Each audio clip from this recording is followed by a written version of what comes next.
গান শেষে যখন চুপ করে বসে থাকি তখন কাউরো আওয়াজে চমকে যাই, হুট পিছে ঘুরতে নিলেই ভারসাম্য রাখতে না পেরে টিলা থেকে পড়ে যেতে নেই, ঠিক তখনই কেউ আমার হাত টান দিয়ে নিজের কাছে নিয়ে আসে। টানটা জোরে হওয়ায় আমি তার উপরে পড়ে যাই, যার ফলে সে তাল সামলাতে না পেরে দুজনই নিচে পড়ে যাই। দুইজনে গড়িয়ে পড়ি নিচে, সে নিচে পড়ে আর আমি তার উপরে। এতক্ষণ আমি ভয়ে চোখ খিচে বন্ধ করেছিলাম। আমি পিটি পিটি করে চোখ খুলেই যাকে দেখতে পাই তাতে আমার চোখ ছানাবড়া। কেন না আমি যার উপর পড়েছি সে আর কেউ নয় বরং রিয়ান। তিনি চোখ বড় বড় করে আমার দিকে তাকিয়ে আছেন। আমার ঝুঁটি করা চুলগুলো তার মুখের উপর এসে পড়েছে। আমি তাড়াতাড়ি তার উপর থেকে উঠতে নিলে পা পিছলে আবার তার উপর পড়ে যাই। তিনি কিছুটা মুখ কুঁচকিয়ে নিলে কিন্তু আওয়াজ করলেন না।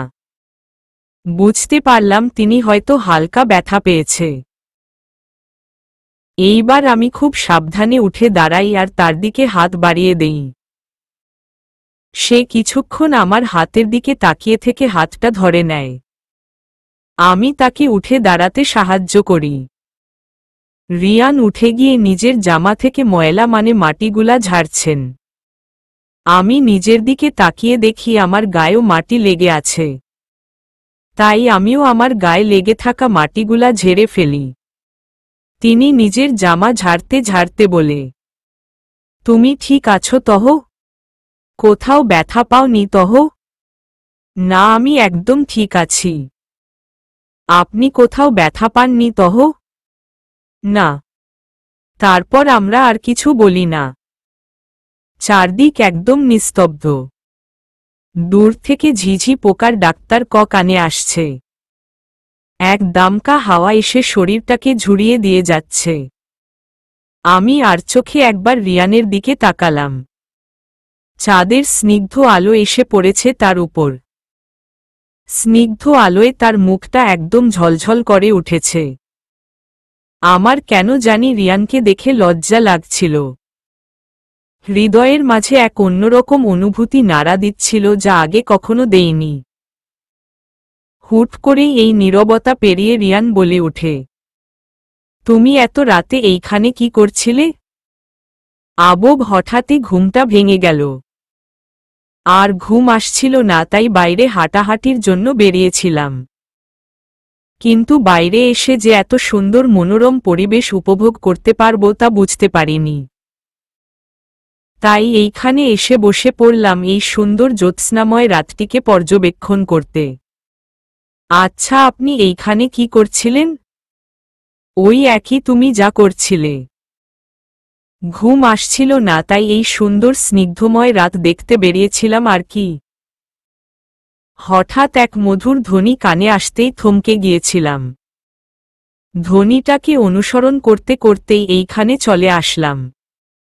আর এসে তোমাকে দেখতে পেলাম। অহোহো, আচ্ছা। তুমি কিন্তু অনেক সুন্দর গান গাও। কোথাও শিখেছিলে বুঝি? তেমন না, মাঝে মধ্যে মন ভালো থাকলে এমনই গাওয়া হয় আর কি। লজ্জা মাখা কণ্ঠে, অহো আচ্ছা। তা এখন কি আরও থাকবে নাকি যাবে? আর একটু থাকতে ইচ্ছে করছে। তহ চল একসাথেই থাকি। আমিও মাথা নাড়িয়ে হ্যাঁ সূচক উত্তর দিল ম। আবার সেই টিলার উপরে গিয়ে দুইজনে বসলাম। দুই হাত পিছে নিয়ে ভর দিয়ে বসে চাঁদের দিকে আনমনে তাকিয়ে আছি।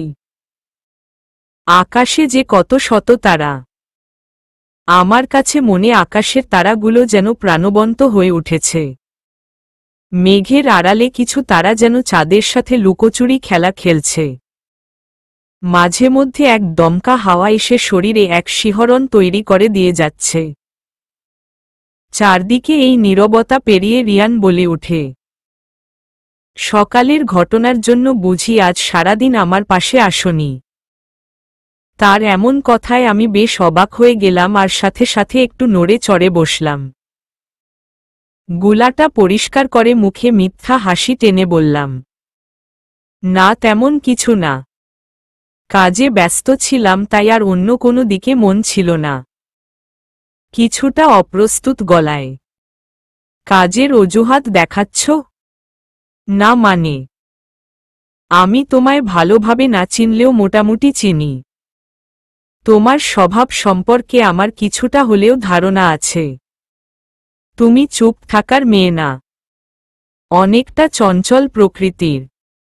আর আমার সাথে তোমার চঞ্চলতা একটু বেশি প্রকাশ পায়। তাই আমাকে এইসব অজুহাত দেখিও না। আমি অবাক চোখে তাকে দেখতে লাগলাম।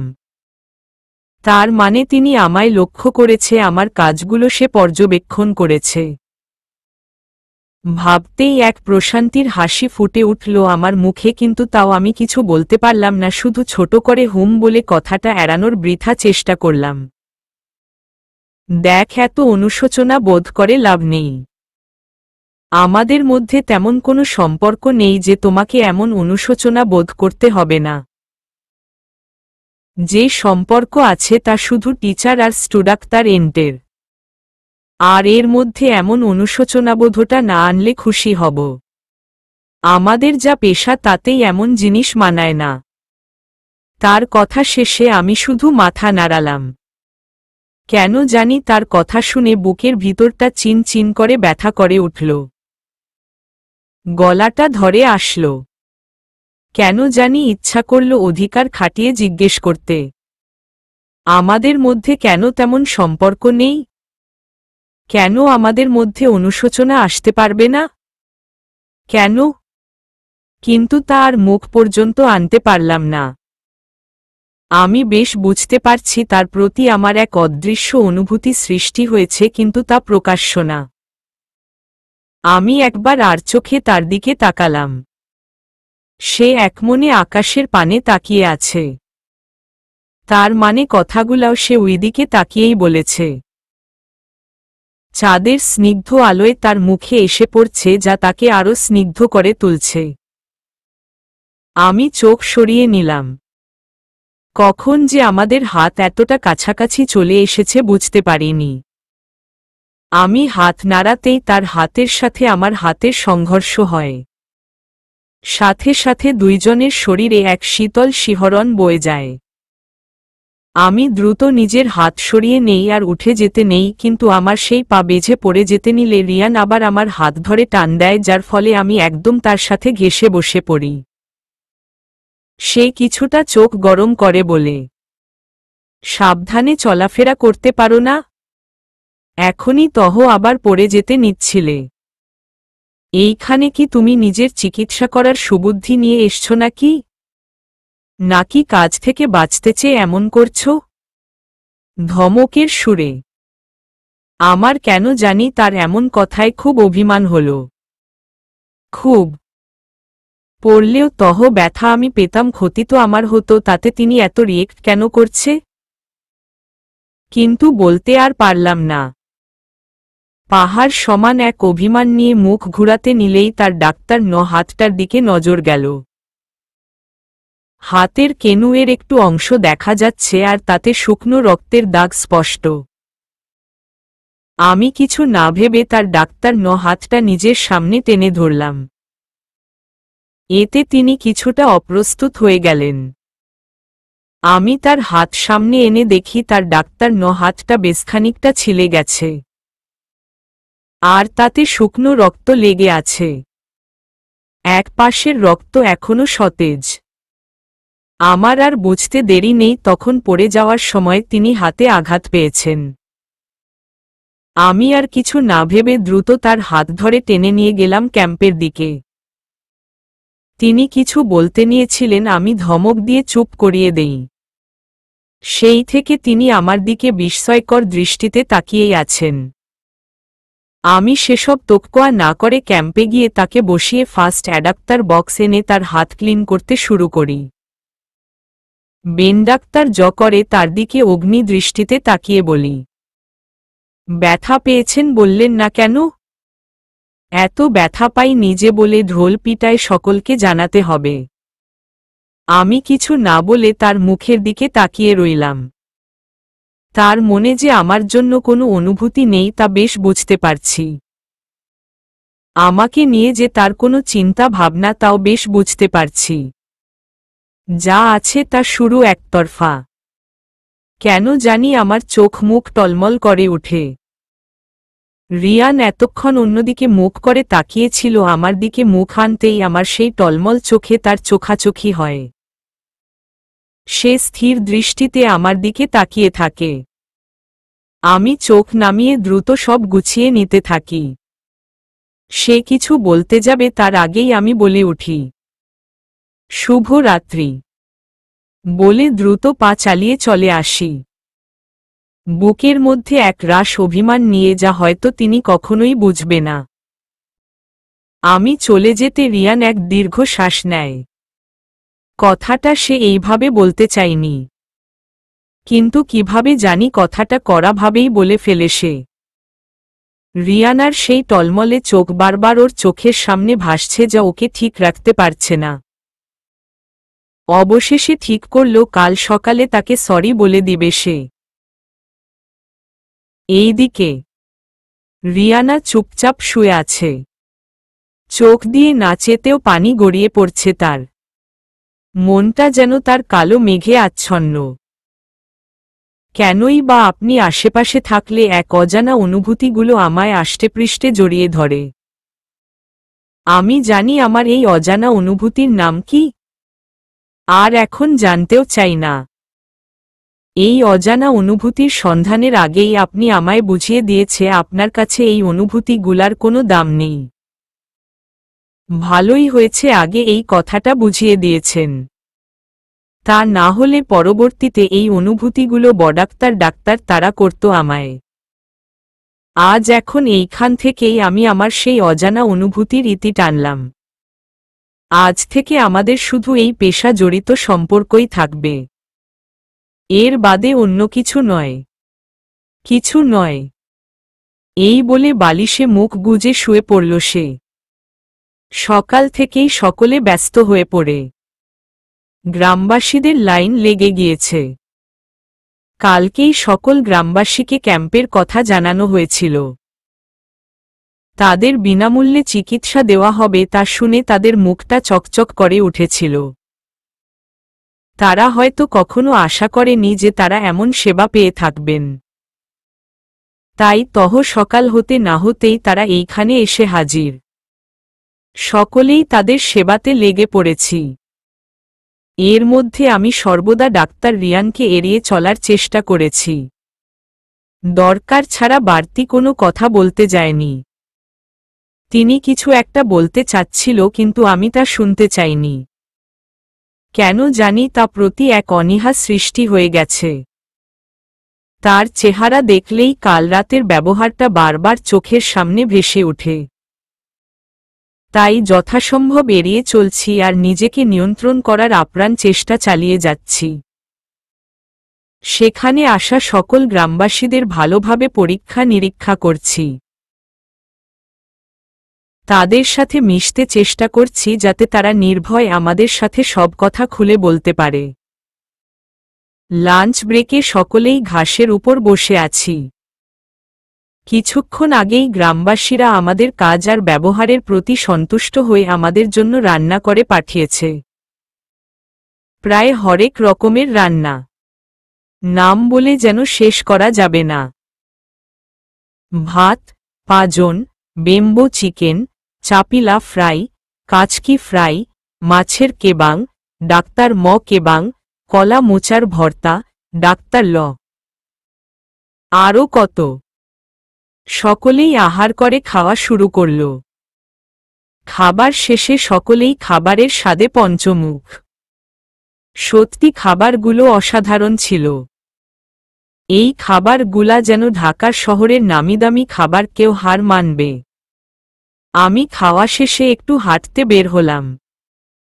কিছুদূর গিয়ে দেখি রিয়ান সকল ছোট ছোট বাচ্চাদের সাথে খেলছেন।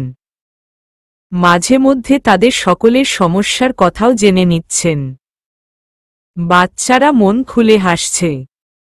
বুঝাই যাচ্ছে তার সঙ্গ তাদের বেশ পছন্দ হয়েছে। কেন জানি তা দেখে নিজের মনের মধ্যেই ভালো লাগা কাজ করল, কিন্তু তা পরক্ষণে মাটি চাপা দিয়ে অন্যদিকে হাঁটা ধরলাম। তার প্রতি নতুন করে আমি আর কোনো অনুভূতি তৈরি করতে চাই না। সে থাকুক তার মতো আর আমি আমার মতো। হাঁটতে হাঁটতে নদীর দিকে চলে আসলাম। স্বচ্ছ পানি তার। এই পানি দেখে কেন জানি লোভ হলো পানিতে পা ভিজিয়ে রাখার। লোভটাকে সামলাতে না পেরে নেমে পড়ি পানিতে। নদীর পাড়ে বসে স্বচ্ছ পানিতে পা দুটো নাচিয়ে চলেছি সমান তালে। নদীতে হালকা স্রোত, বেশ গভীরও বটে। চোখ বন্ধ করে সেই স্রোতের প্রভাব উপভোগ করছি। ঠিক তখনই কেউ পিছন থেকে আমায় ধাক্কা দেয়। আমি তাল সামলাতে না নদীতে গিয়ে পড়ি। ধাক্কাটা বেশ জোরেই ছিল, তাই আমি ছিটকে কিছুটা দূরে পড়ি। সাঁতার না জানার ফলে ডাক্তার যেতে থাকি। হাবু ডাক্তার বুক হেতে থাকি। গলা পানি চলে যাওয়ার ফলে আওয়াজও করতে পারছিলাম না।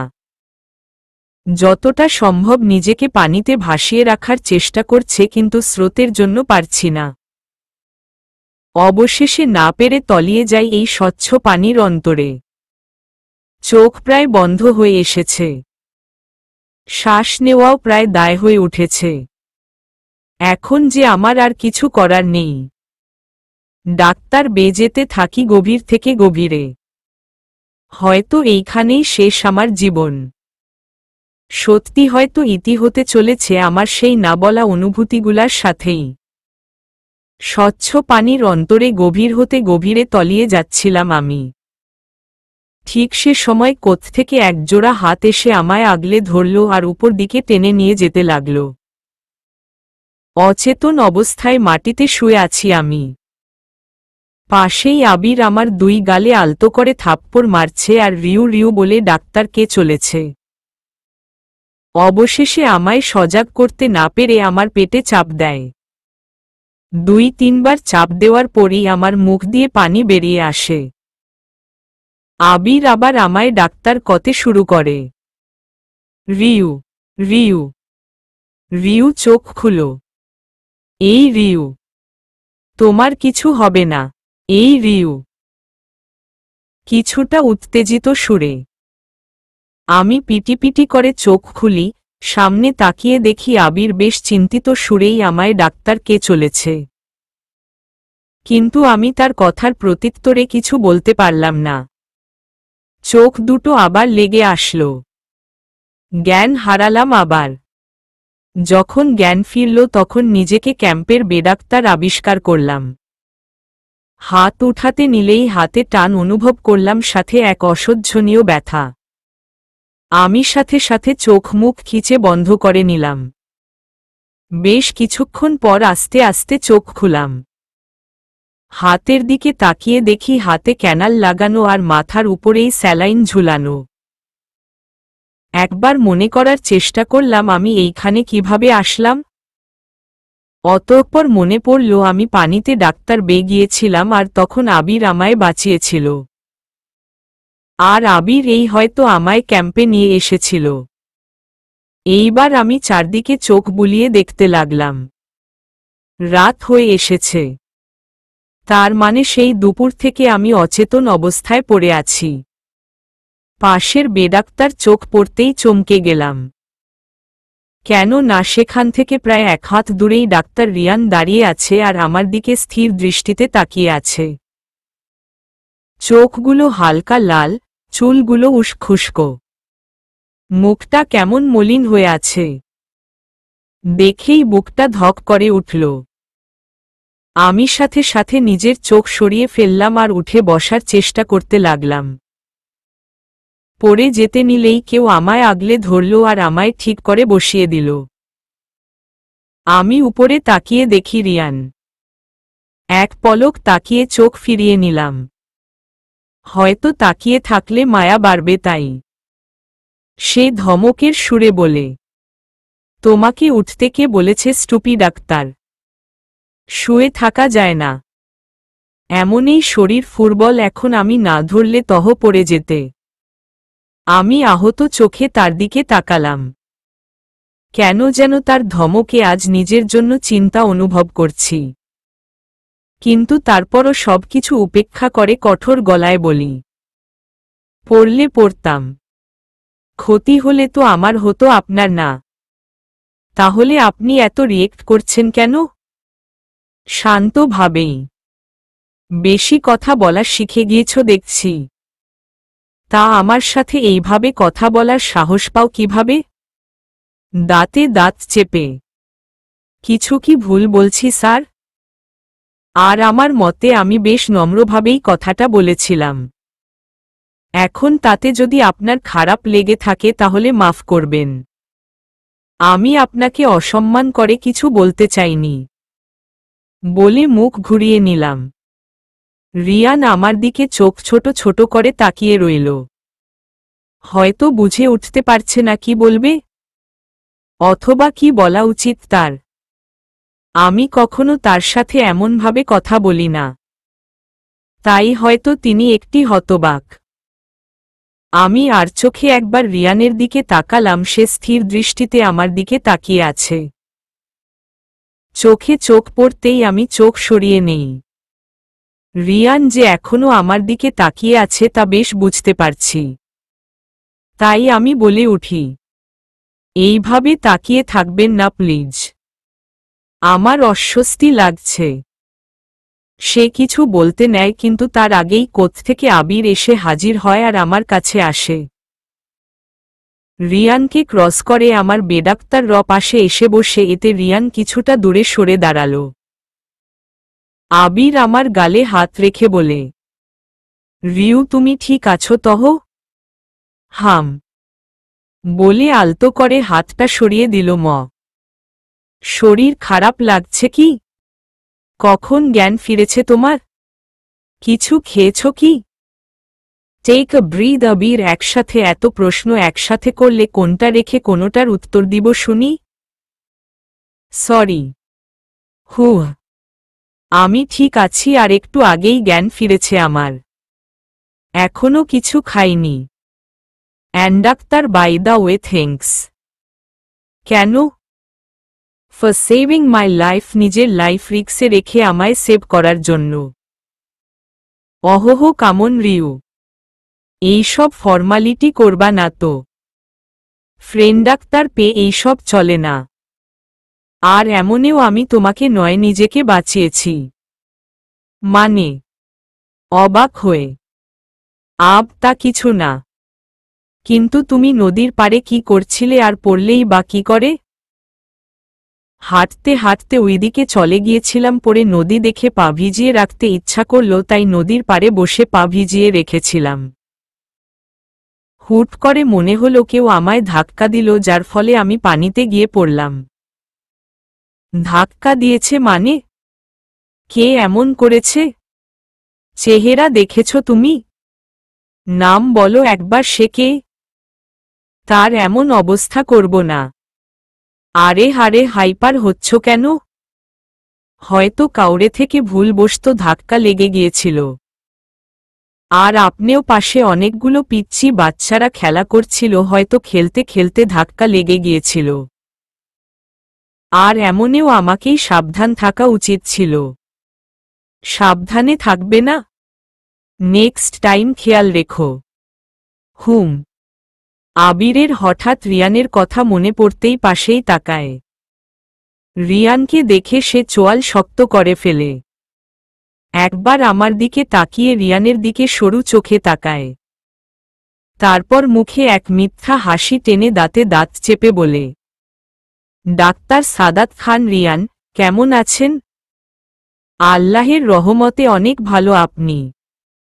চোখ মুখ শক্ত করে, এতক্ষণ ভালো ছিলাম, বাট এখন অনেক ভালো। দাঁতে দাঁত চেপে।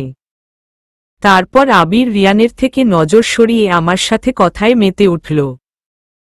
আবির এই সেই বলেই চলেছে, আর আমিও হাহুতে উত্তর দিয়েই চলেছি।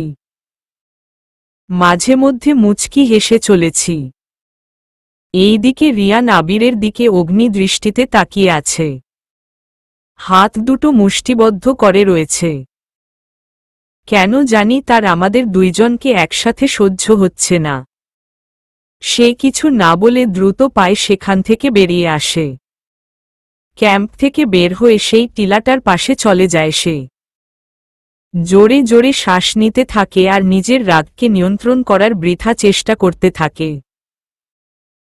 পাশে পড়ে থাকা পাথরগুলো উঠিয়ে একের পর এক দূর আকাশের দিকে ছুঁড়ে মারছে আর নিজের রাগ সংযত করছে। সে কোনো মতেই রিয়ানার সাথে আবিরকে সহ্য করতে পারছে না। কেন পারছে না তা তার জানা নেই। দুপুর বেলায়ও রিয়ানাকে আবিরের কোলে দেখে রিয়ান জলে পুড়ে শেষ হয়ে যাচ্ছিল। সে রিয়ানাকে কোনো মতেই অন্যের বাহুদয়ে সহ্য করতে পারছিল না। ভিতরটা তার জলে পুড়ে শেষ হয়ে যাচ্ছিল। কিন্তু যখন রিয়ানের মলিন মুখ দেখতে তখন তার বুকের বা পাশটা মোচড়াক্তার দিয়ে ওঠে। রাগ ভুলে সে দৌড়ে গিয়েছিল রিয়ানার কাছে। ব্যাকুল হয়ে পড়েছিল রিয়ানার জন্য। সে পারছিল না রিয়ানার এমন মুখটা দেখতে। কেন এমন হচ্ছে তা তার জানা নেই। কেন এমন হচ্ছে আমার সাথে? কেন? এ কোনো অনুভূতি আঁকড়ে ধরেছে আমায়? রিয়ানার প্রতি এ কেমন আকুলতা আমার? রিয়ানাকে অন্য ছেলের সাথে দেখলে আমার কেন রাগ হয় কেন? আবিরের সাথে রিয়ানাকে দেখলে কেন আমার মধ্যে ওকে হারানোর ভয় আঁকড়ে ধরে? কেন তখন আবিরকে খুন করতে ইচ্ছে হয় আমার? কেন? কেন? I want answer doctor meet. I want answer. এই বলে রিয়ান হাঁটুর উপর বসে পড়ে হাত দিয়ে মাথাটা চেপে ধরে। সে পারছে না নিজেকে ঠিক রাখতে। তার মনে ভর করেছে হাজারো প্রশ্নের মেলা, যার একটারও উত্তর সে মিলাতে পারছে না। দেখতে দেখতে বেশ কয়েকদিন কেটে যায়। আমিও এখন পুরোপুরি সুস্থ হয়ে উঠেছি। এতদিন শরীরটা হালকা ফুটবল ছিল বলে কাজ করতে পারেনি, কিন্তু এখন একদম পারফেক্ট, তাই আগের ন্যায় কাজে লেগে পড়েছি। কিন্তু এর মধ্যেও আমি সর্বদা ডাক্তার রিয়ানকে এড়িয়ে চলেছি। প্রয়োজনীয় তথ্য ছাড়া আর কোনো বাড়তি কথাই তার সাথে বলিনি আমি। রিয়ান এই কয়েকদিনে বেশ কয়েকবার এসেছিল কি জানি কথা বলতে, কিন্তু আমি বলিনি। বারবার মনে হচ্ছিল তার সাথে কথা বললে আমি হয়তো নিজের অনুভূতিগুলোর উপর নিয়ন্ত্রণ রাখতে পারব না। সেই অনুভূতিগুলো হয়তো আবার আষ্টেপৃষ্ঠে জড়িয়ে ধরবে আমায়। সেই ভয়ে তার থেকে আমি বেশ দূরত্ব বাজিয়ে রেখেছি। এর মধ্যে আবিরের সাথে আমার বেশ ভাব হয়ে যায়। আবির যখন সময় পায় হুট করেই আমার ক্যাম্পে এসে হাজির হয়ে যায়। তারপর সকলের সাথে জমিয়ে ডাক্তার ডাক্তার দেয়। সকলে তো আবির বলতে পাগল। আমার সাথে যে মেয়েরা আছে তারা তো ওর জাবরা ফ্যান। যখনই আবির আসে তখন তাকে গান গাওয়ার জন্য ঝাঁকড়ে ধরে সবাই। সেও সকলের ইচ্ছা রাখতে গান গায়। অনেক সময় আমায় নিয়ে নদীর পাড়ে হাঁটে আর এই সেই কথায় মেতে ওঠে। আমিও তার কথার সাথে তাল মিলানোর বৃথা চেষ্টা করি। এইভাবে চলছে দিন।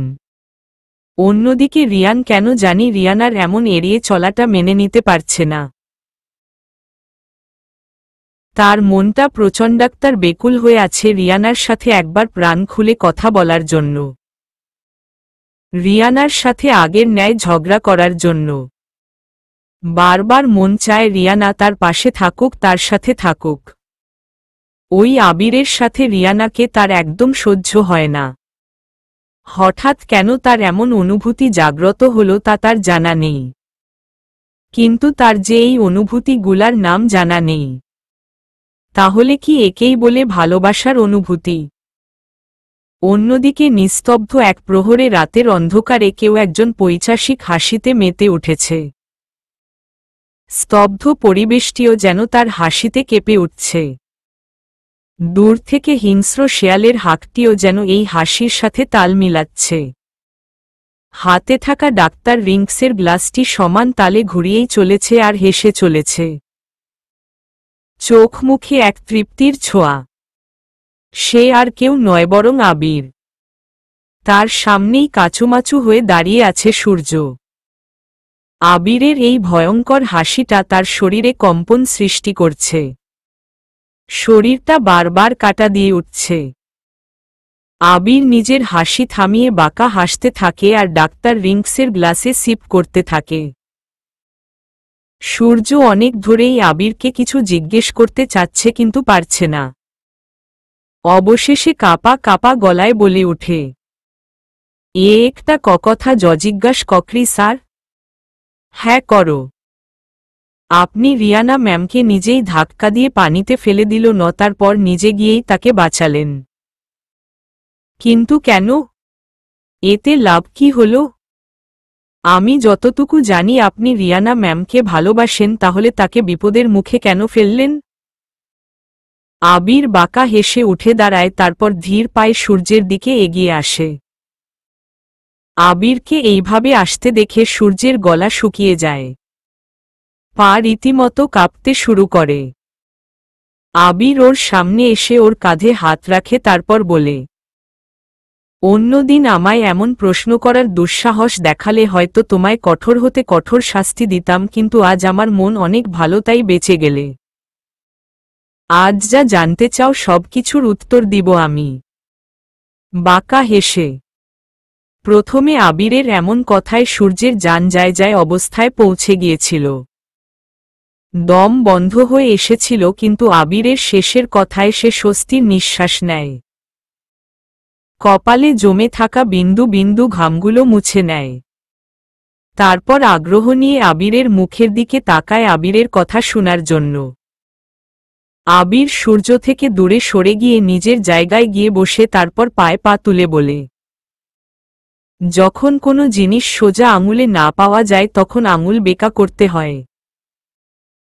তেমনই রিয়েল লাইফেও কখনো হিরো সাজতেন হলে তার আগে ভিলেন সাজতেন হয়। ভালোবাসার একটা খুব প্রচলিত কথা তো জানোই, everything is fair in love and war. Surya হ্যাঁ বোধক মাথা নাড়ায়। ঠিক তেমনই আমার বেলায়ও সেম। ভালোবাসাকে পেতে আমি একটু বাঁকা পথ বেছে নিয়েছি, যেখানে ভিলেনও আমি আর হিরো আমি। রিয়ানাকে নিজের আরও কাছে আনতে ওকে বিপদের মুখে ঢেলে দেওয়া আবশ্যক ছিল। ওর জীবনের একটা অংশে আমার অস্তিত্ব তৈরি করা অনেক জরুরি ছিল, তাই তো এত কারসাজি করা। কিছু পাওয়ার জন্য কিছুটা রিস্ক নিতেই হয়। বলে আবার বাঁকা হাসে। আচ্ছা স্যার, আরেকটা জিনিস জানতে চাই। কি? ডাক্তার রিয়ানের সাথে আপনার কিসের সম্পর্ক? রিয়ানের নাম শুনতাই আবিরের চোয়াল শক্ত হয়ে যায়। চোখ মুখ লাল হয়ে যায়। এক হিংস্রতা প্রকাশ পায় তার চেহারায়। হাতে থাকা গ্লাসটা সে ছুঁড়ে মারে আর চিল্লিয়ে ওঠে, just get lost from here. তোর সাহস কেমনে হয় আমাকে এই প্রশ্ন করার? কিছু করার আগে বেরিয়ে যায় এইখান থেকে, তা না হলে আজ তোর কোনো ক্ষতি করে বসবো আমি। সূর্য আর কিছু না বলে দ্রুত পায়ে বেরিয়ে আসে, তা না হলে আজ ওর রক্ষা নেই। ভয় ওর সারা শরীর থরথর করে কেঁপেই চলেছে।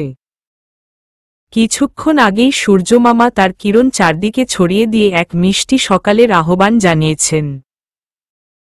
সূর্যের মিষ্টি আলো পাহাড়ের গায়ে পড়তেই তারা যেন প্রাণবন্ত হয়ে উঠেছে। আকাশে বসেছে সাদা মেঘের সমারোহ। পাখিদের মধুর ধ্বনিতে মেতে উঠেছে পরিবেশ, সাথে এক শীতল হাওয়ার ছোঁয়া। এমন এক সকাল যে রিয়ানা কখনো পাবে তা সে ভাবতেই পারেনি। প্রকৃতিকে উপভোগ করতে করতে হেঁটে চলেছে সে এক শূন্য পথে। আজ সকলের আগেই তার ঘুম ভেঙে যায়, তাই বেরিয়ে পড়ে এই সুন্দর প্রকৃতিটাকে দেখার জন্য। হাঁটতে হাঁটতে তার সামনে একটি গাছ এসে পড়ে। সে তাকিয়ে দেখে কাঠগোলাপের গাছ। গাছ ভরতি গুচ্ছ গুচ্ছ কাঠগোলাপ। রিয়ানার ডাক্তার ইচ্ছে করল ফুলগুলোকে ছুঁয়ে দিতে। সে হাত বাড়িয়ে ফুল ধরতেই টুপ করে ফুলটি তার হাতে এসে পড়ে। তাই সে ফুলটি নিয়ে ঘ্রাণ শুঁকতে শুরু করে। হুট করেই তার সেই চিঠি প্রেরকের কথা মনে পড়ে যায়। মনে পড়ে যায় যে তার শেষ চিঠিটা এই কাঠগোলাপের সাথেই দিয়েছিল। রিয়ানা গাছের নিচে বসে এক ধ্যানে ফুলটির দিকে তাকিয়ে থাকে। তখনই কোত্থেকে একটি আওয়াজ ভেসে আর তার কানে। সে পিছে ঘুরে দেখে এক যুবতী মেয়ে এক বৃদ্ধা মহিলার সাথে বসে আছে। বুঝাই যাচ্ছে এরা এখানকার স্থানীয় না, হয়তো ঘুরতে এসেছে। আর সে জিজ্ঞেস করছে, আচ্ছা দিদা, ভালো লাগা আর ভালোবাসায় পার্থক্য কি? দুইটাই কি এক? না রে, দুইটা এক না, দুইটাই আলাদা আলাদা। ভালোবাসা তো এক শুভ্র অনুভূতি যা একবার ঝেঁকে ধরলে আর ছাড়তেই চায় না। আর ভালো লাগা সে তো ক্ষণস্থায়ী, যখন তখন ছেড়ে চলে যেতে পারে। ভালো লাগার বিষয়বস্তু আছে কিন্তু ভালোবাসার নেই। ভালো লাগার হাজার কারণ আছে কিন্তু ভালোবাসার একটাও না। অনেক সময় আমরা ভালো লাগাকে ভালোবাসা মনে করি, কিন্তু যখন ভালোবাসার অনুভূতি যখন ঝাপটে ধরে তখন ভালো লাগার কোনো কিছুই আর মনে থাকে না। তাই বলা যায় ভালোবাসার অনুভূতিগুলোই ভিন্ন। তার কথাগুলো শুনে এইবার রিয়ানা বুঝতে পারে যে ফুল প্রেরকের প্রতি তার না বুঝা অনুভূতিগুলো আসলে কি ছিল। ফুল প্রেরক শুধুমাত্র তার ভালো লাগা ছিল, ভালোবাসা নয়। কেন না রিয়ানের জন্য ও যে অনুভূতি অনুভব করে, ওর কথা ভাবলে যেই অনুভূতিটা হয় তা কখনোই এই ফুল প্রেরকের জন্য হয়নি। সে তো তার এক বদভ্যাস ছিল মাত্র, যা ছুটে যাওয়ায় তার হালকা কষ্ট হয়েছিল।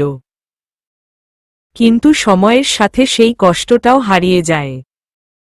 প্রথমে তো সে ভেবেই ছিল হয়তো এইটাই ভালোবাসা, কিন্তু না, রিয়ানকে জানার পর বুঝেছে ভালোবাসা কি।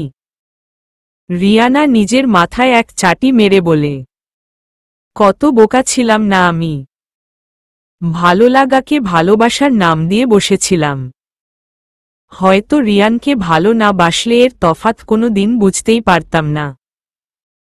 কিন্তু তাতেও কি, শেষ পর্যন্ত দুটোই আমার লাইফে অদৃশ্য। এই ভেবে আমি দীর্ঘ শ্বাস নেই। ফুলের গুচ্ছটা কানে গুজে উঠে দাঁড়ায়, আবার হাঁটা ধরে সে। সকাল থেকেই রিয়ান চারদিকে খালি রিয়ানকেই খুঁজে বেরিয়েছে, কিন্তু কোথাও তার হদিস খুঁজে পায়নি। পরে একজন থেকে জানতে পারে যে রিয়ানাকে সে ওই দিকটাতে যেতে দেখেছিল। রিয়ান আর কিছু না ভেবে সেই দিকে চলে যায়। বেশ খানিক দূর যেতেই সে রিয়ানাকে পায় ঠিকই, কিন্তু সে যা দেখল তাতে ওর মাথা গরম হয়ে যায়। চোখ দুটো লাল হয়ে যায়, হাত দুটো মুষ্টিবদ্ধ করে ফেলে। সে দেখতে পায় রিয়ান সামনে তাকিয়ে দেখে আবির রিয়ানার পা তার কোলে নিয়ে মালিশ করে দিচ্ছে, আর রিয়ানা চোখ বন্ধ করে আবিরের হাত খিঁচে ধরে আছে, যা রিয়ানের মোটেও সহ্য হচ্ছে না। সে পারছে না আবিরকে জিন্দা কবর দিতে। রিয়ান রাগে ফুঁসতে ফুঁসতে ওদের দিকে এগিয়ে যায়। এই দিকে যখন আমি ক্যাম্পের দিকে আসছিলাম তখন কোনো এক গর্তের সাথে পা বেজে আমি পড়ে যাই। যখন উঠতে নেই তখন ব্যথায় কুকরিয়ে উঠি। বুঝতে পারি পাটা মচকে গিয়েছে। উঠে দাঁড়াতে পারছিলাম না, অসহ্যনীয় ব্যথা অনুভব করছিলাম পায়ে। তাই সেখানেই পাটা ধরে বসেছিলাম। হুট করেই কোত্থেকে আবির হলো কে জানে। আমার এই অবস্থা দেখে সে অস্থির হয়ে পড়ে আমাকে ধরে উঠানোর চেষ্টা করে, কিন্তু আমি কিছুতেই উঠতে পারছিলাম না, বারবার ব্যথায় কুকরিয়ে উঠছিলাম। তাই সে আমার পায়ে হালকা মালিশ করে দিচ্ছিল যাতে ব্যথাটা কমে যায়। ব্যথা সহ্য করতে না পেরে ওর হাতটা খিঁচে ধরে বসে থাকি। এমন সময় কানে সেই চিরচেনা কণ্ঠটি আসতেই ঝটপট চোখ খুলে সামনে তাকাই। তাকিয়ে দেখি রিয়ান আমার দিকে অগ্নিদৃষ্টিতে তাকিয়ে আছে আর রাগী কণ্ঠে বলছে, রিয়ান, এইখানে কি হচ্ছে? এইভাবে এইখানে বসে আছো কেন? আবির অহোহো ডাক্তার রিয়ান আপনি এইখানে। দাঁতে দাঁত চেপে। Riyan that is none of your business. Riyana কি হয়েছে তোমার? এইখানে এইভাবে বসে আছো কেন? চোয়াল শক্ত করে। রিয়ানা পড়ে গিয়ে পা মুচকে গিয়েছে তাই হাঁটতে না পেরে এইখানে বসে আছি। আবির এইখান দিয়ে কোথাও যাচ্ছিল আমায় দেখে আমার হেল্প করতে আসে। মাথা নিচু করে। রিয়ান এইভাবে বুঝি হেল্প হয়? ক্যাম্পে না এসে এইখানে বসে থেকে? রিয়ানা আমি তো হাঁটতেই পারছি না, ক্যাম্প পর্যন্ত যাব কিভাবে? উঠে দাঁড়াতেও পারছি না। রিয়ান তাই নাকি? আমি কিছু বলতে যাব তার আগেই আবির বলে ওঠে, আবির ইটস ওকে রিউ, তুমি এত চিন্তা করো না, আমি তোমায় ক্যাম্পে নিয়ে যাচ্ছি। এই বলে আবির উঠে দাঁড়াতে নেয়, কিন্তু এরই মধ্যেই কিছু বুঝে ওঠার আগেই হুট করেই রিয়ান আমায় কোলে তুলে নিয়ে হাঁটা শুরু করে। তাল সামলাতে না পেরে তার গলা জড়িয়ে ধরি। সে একবার আমার দিকে তাকিয়ে চোখ ঘুরিয়ে সামনে তাকায়। কিছু দূর গিয়ে একটু থেমে ঘাড় ঘুরিয়ে আবিরকে উদ্দেশ্য করে বলে, রিয়ান আমার স্টুডাক্তার নটদের নিয়ে তোর এত মাথা না ঘামালেও চলবে। বিশেষ করে রিয়ানার ব্যাপারে তহ একদমই না। ওর জন্য আমি আছি। এই বলে আবার হাঁটা শুরু করে। আর আবির রাগে ফুঁসতে থাকে। মাটিতে জোরে একটা বাড়ি দিয়ে রাগ সংযত করার চেষ্টা করে। আমি তহ অবাক চোখে রিয়ানকেই দেখে চলেছি। কি বলল সে মাত্র? আমার জন্য সে আছে। আমাকে এমন তাকিয়ে থাকতে দেখে রিয়ান বলে ওঠে, আমাকে দেখার আরও অনেক সুযোগ পাবে, আজই দেখে শেষ করার দরকার নেই। আর চোখে একবার আমার দিকে তাকিয়ে আমি লজ্জায় চোখ ঘুরিয়ে নেই। ইসোস, কি লজ্জা! নিশ্চয়ই রিয়ান এখন আমায় বেহাইয়া টাইপ মেয়ে ভাবছে। উফ অফ, কেন যে তাকাতে গেলাম। তখনই রিয়ান বলে ওঠে, তাকিয়ে কোনো গুনাহ করনি যে নিজেকে এত কিছু বলতে হবে। আর তার উপর আমার মতো এত হ্যান্ডাক্তার ছেলে সামনে থাকলে চোখ আপনা আপনি আমার দিকে চলে আসবে, এইটা স্বাভাবিক। এহহ, আসছে একবারে হ্যান্ডাক্তার জাম। আমার বয়ে গিয়েছে আপনাকে দেখার জন্য। হুহ, আস্ত একটা খারুস, ভেঙচি কেটে। শেষে কি বললে আমায়? চোখ গরম করে। বলতাছিলাম যে আস্ত একটা খরগোশ দেখেছেন কখনো? অনেক কিউট না? হুহ।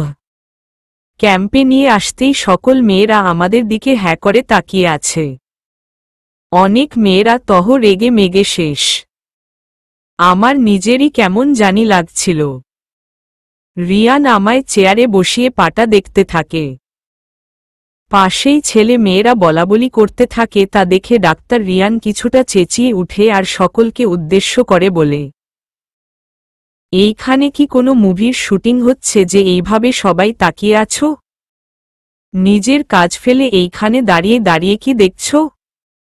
Go back to your work right now. www। সকলেই তার চেঁচানোতে কেঁপে উঠে আর যে যার কাজে চলে যায়। মুহূর্তের মধ্যেই জায়গাটা পুরো খালি হয়ে যায়।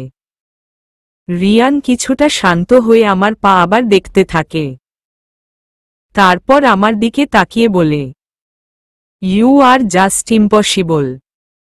খালি বাচ্চাদের মতো এই দিন সেই দিক চলে যাও আর ব্যথা পেয়ে আসো, তাও আবার সেই মাপের ব্যথা পাও। আচ্ছা বলি কি, তুমি এমন বাচ্চা মানুষ হয়ে ম্যাডাক্তার ক্যালে কিভাবে চান্স পেলে? চিটিং করে। কথাটা শুনে রাগে শরীর কাঁপতে থাকে। আমাকে বলে নাকি আমি চিটিং করে চান্স পেয়েছি? আমি তেড়ে গিয়ে বলি, একদম বাজে বকবেন না, আপনি আমায় চিনেন। আমি মোটেও আহোহো বলে রিয়ানের কাঁধটা চেপে ধরি। আমার কথার মাঝেই রিয়ান আমার পাটা একটু ঘুরিয়ে মোচড় দেয়। আমি অগ্নি দৃষ্টিতে তার দিকে তাকিয়ে থাকি। রিয়ান একটা ডাক্তার এন্ড কেয়ার ভাব নিয়ে বলে, তোমার পা ঠিক হয়ে গিয়েছ কিন্তু পুরোপুরি না। একদিন বেডাক্তার স্টে থাকতে হবে। হু বলে মুখ ঘুরিয়ে নেই। রিউ পাখি অনেকটা মিষ্টি কণ্ঠে। আমি সাথে সাথে তার দিকে ফিরে তাকাই। অবাক চোখে তাকে দেখতে থাকি। তিনি কখনো আমাকে রিয়ানা বাদে অন্য কোনো নামে ডাক্তার কেনি। তাহলে আজ কি হলো? সে তার দুটো আমার হাতের উপর রেখে বলে, রিউ আজ তোমার থেকে কিছু চাইব। দিবে কি? করুণ কণ্ঠে। আমি কি বলবো কিছু বুঝে উঠতে পারছিলাম না। শুধু ফ্যাল ফ্যাল করে রিয়ানের দিকে তাকিয়ে আছি। আজ আমি তার কণ্ঠে এক আলাদাই টান অনুভব করছি। তার সাথে কোনো এক মিশ্রিত অনুভূতি আমায় বারবার ছুঁয়ে দিচ্ছে। অতঃপর মাথা দুলিয়ে হ্যাঁ সূচক উত্তর দিল ম। তুমি আর আবিরের সাথে মতো মিশবে না। ওর সাথে কোনো ধরনের কথা বলবে না। ওর সাথে কোনো বন্ধুত্ব রাখবে না তুমি। আমি অবাক হয়ে বলি, এইসব কি বলছেন আপনি? পাগল হলেন নাকি? আবিরের সাথে কেন কথা বলা অফ করব? কি করেছে ও? হুসসস।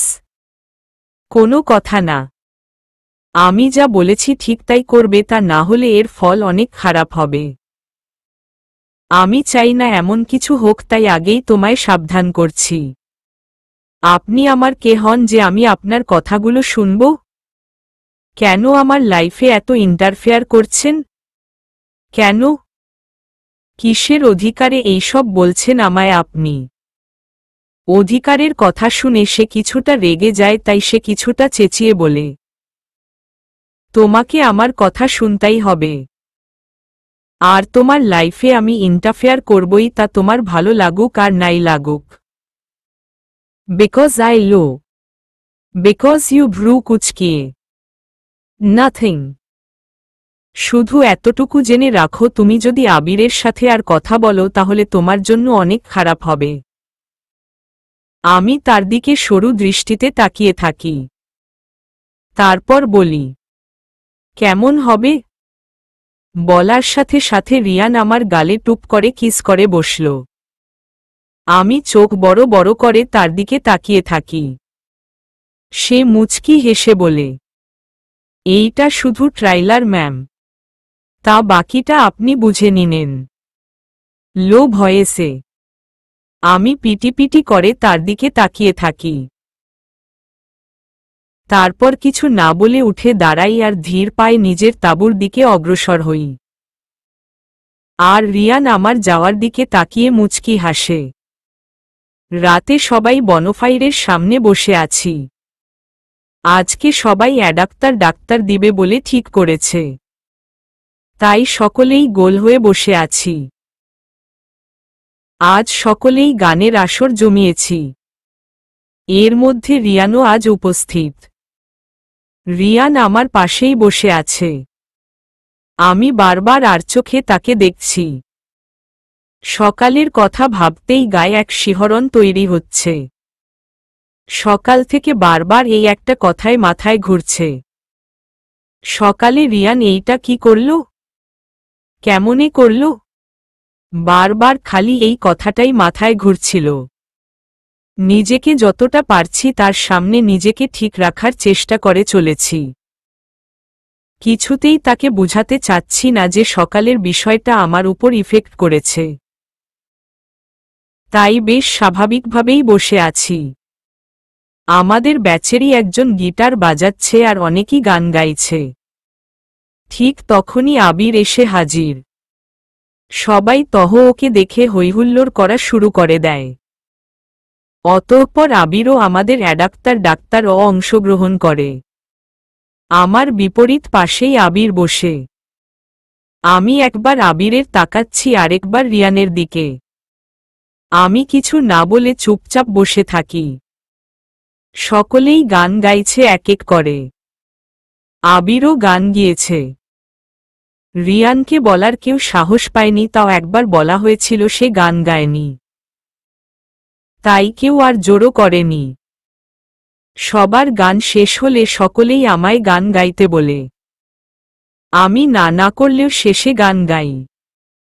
তোমার নামের রোদ্দুরে আমি ডাক্তার বেছি সমুদ্দুরে, জানি না যাব কত দূরে এখনো, 2 গুণ আমার পোড়া কপালে, আর আমার সন্ধে সকালে তুমি কেন এলে জানি না এখনো, ফন্দি আটে মন পালাবার, বন্দি আছে কাছে সে তোমার, যদি সত্যি জানতে চাও তোমাকে চাই, তোমাকে চাই, যদি মিথ্যে মানতে চাও তোমাকেই চাই 2 গুণ।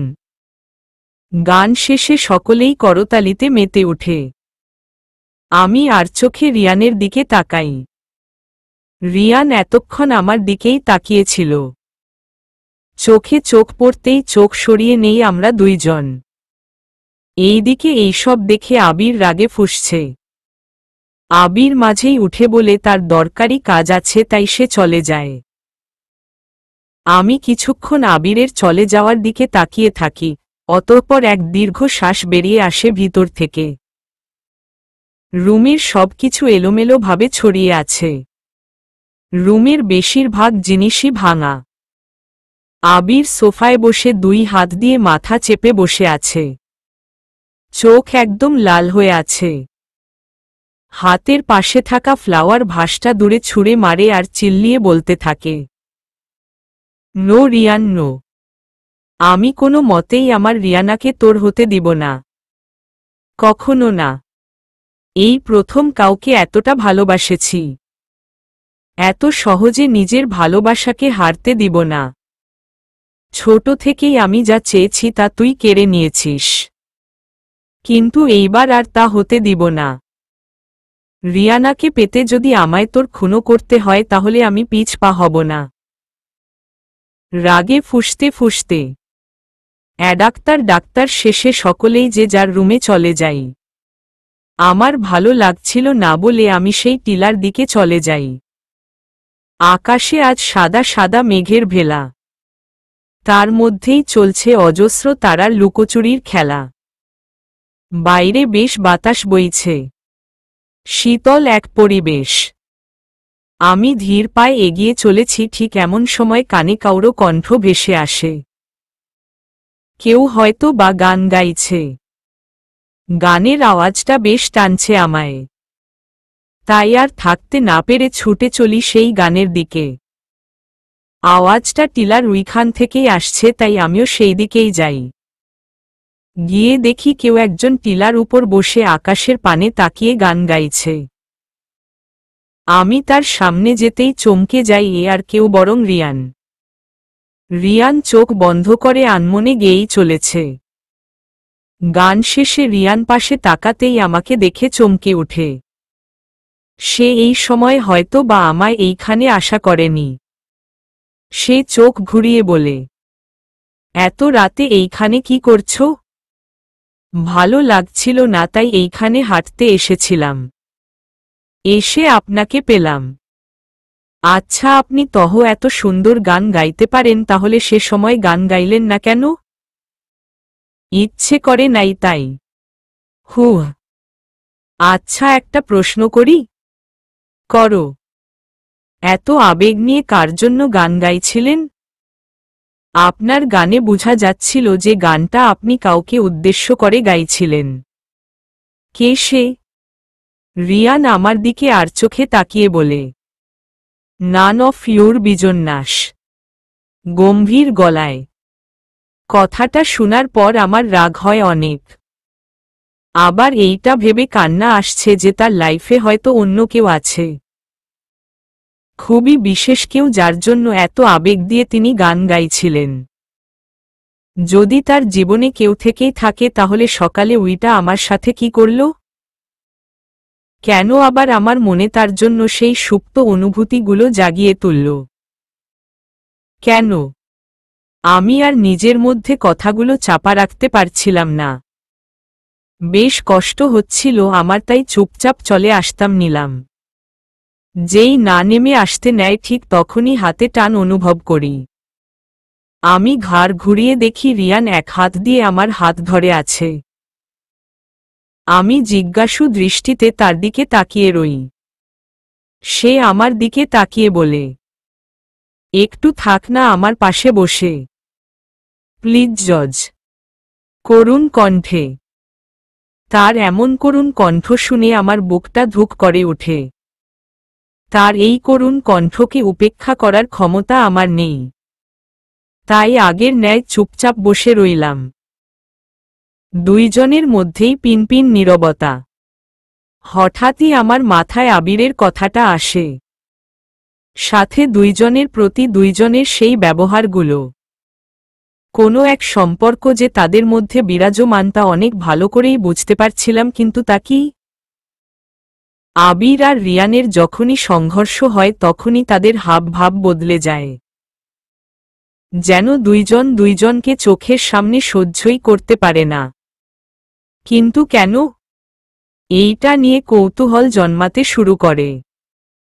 শেষে নিজের কৌতূহল দমিয়ে রাখতে না পেরে জিজ্ঞাসা করে বসি, আচ্ছা আবির আর আপনার মধ্যে সম্পর্ক কি?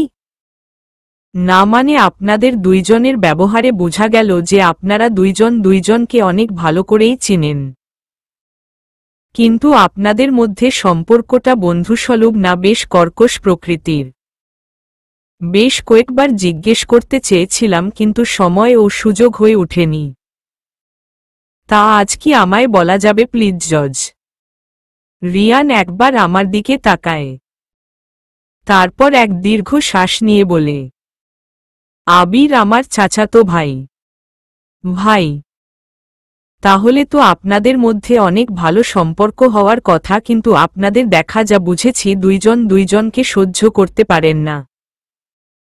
এমন কেন? জানতে চাও এর কারণ কি? হ্যাঁ। প্লিজ বলুন না।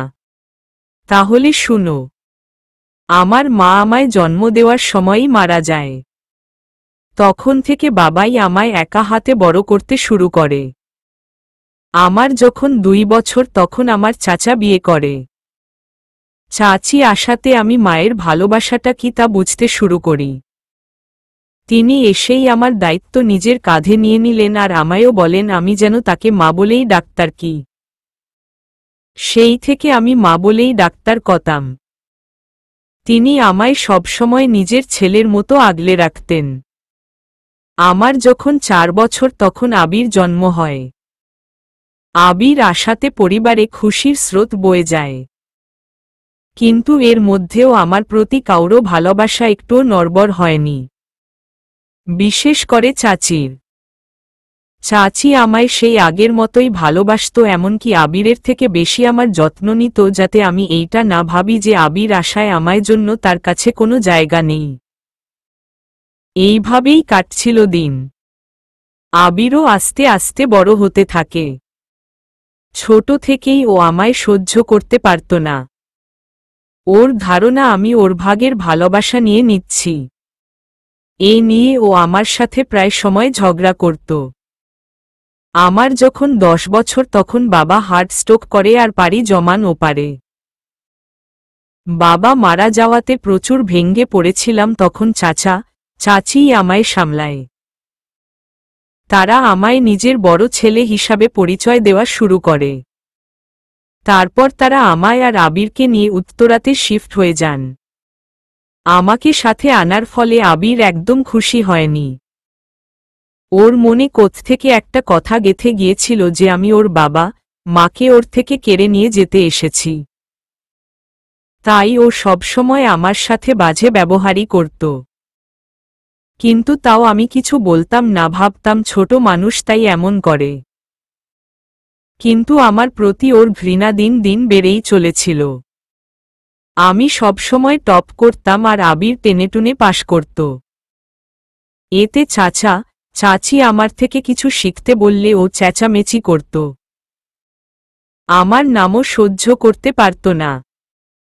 এর জন্য আমাদের মধ্যে বেশ কথা কাটাকাটি হয়। একবারও জিদে আমার সকল বই খাতা ছিঁড়ে ফেলে আর তাতে আগুন লাগিয়ে দেয়। যার জন্য আমার অনেক জিদ উঠেছিল। ওর সাথে আমার বেশ মারামারি হয়। তখন চাচি এসে আমাদের থামায় আর সব শুনে চাচি ওকে থাপ্পড় মেরেছিল। এরপর থেকেই সে আমাদের থেকে আলাদা হয়ে যায়।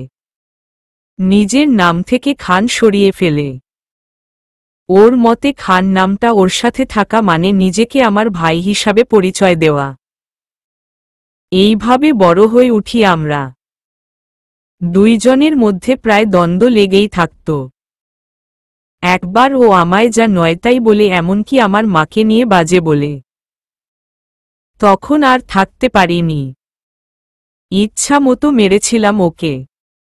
এরপর থেকেই আমিও ওকে সহ্য করতে পারতাম না।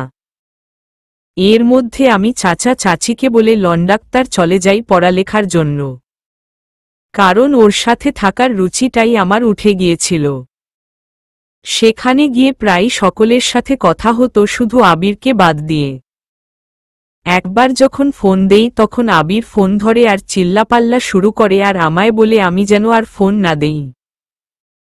তাই আমিও জিদে দেশে আর ফোন দেইনি। চাচা চাচি যোগাযোগ করতে চাইলে আমি সব যোগাযোগ বন্ধ করে দেই। এরপর যখন দেশে আসি তখন জানতে পারি 1 বছর আগেই চাচা চাচি একটা কার অ্যাক্সিডেন্টে মারা গিয়েছে। অথচ আমায় কেউ জানায় পর্যন্ত নেই।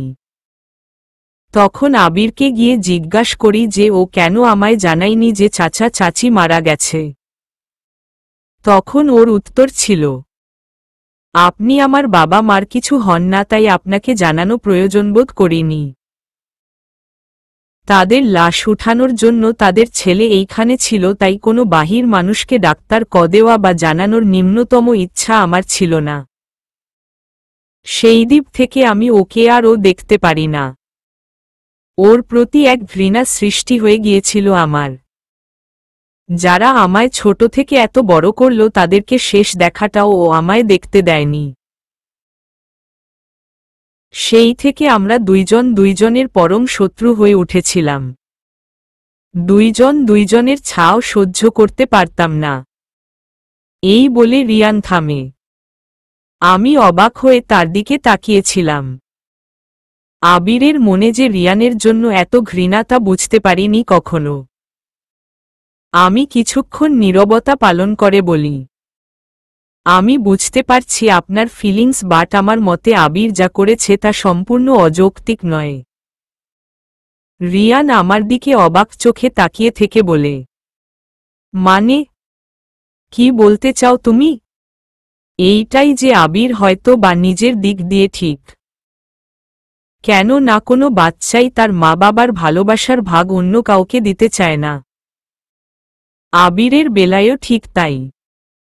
ছোটবেলা থেকেই ও এইটা বুঝে এসেছে যে সবাই আপনাকে বেশি ভালোবাসে, ওকে না। আপনার জন্য ওর ভালোবাসা কমে গেছে। তারপর যখন আপনি ওর বাসায় থাকতে শুরু করেন তখন ওর মনে এইটা গেঁথে গিয়েছিল যে আপনি হয়তো ওর ভালোবাসায় ভাগ বসাতে এসেছেন। ওর অবুঝ মন বুঝতে পারেনি যে তার বাবা মাও তাকে ততটাই ভালোবাসে যতটা না আপনাকে।